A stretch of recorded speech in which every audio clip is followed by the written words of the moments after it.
could say logically that if we had even some semblance of awareness of our thoughts, and we have to practice that, some semblance of awareness of our thoughts, and then because they're still at the thought, a relative kind of not violent level yet in the mind, we can then learn to be our own therapist, which means argue with them, debate with them, bring your virtuous roommates out to argue with your crazy roommates. And at the moment, the crazy ones tend to run the show. So you have this little argument with yourself, and that's how you work on your mind every day. That's being your own therapist.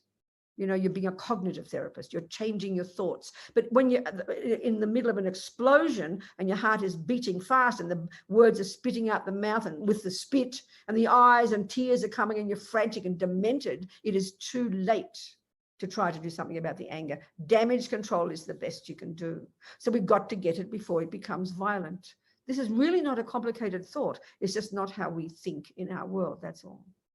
Then we can begin to recognize, like this morning, there's a feeling in my knee. Then that millisecond, the interpretation arises. I don't like this. That's aversion arising. You don't call that anger, because anger is the volatile expression of aversion, isn't it? Aversion is the bare bones thought. I don't like that.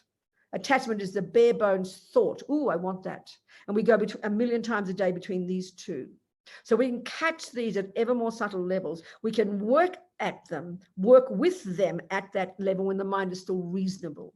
Then you would never have mental breakdowns. You would never go crazy. You would never be inert in bed with depression. You would never shout and scream and yell. This is not cosmic.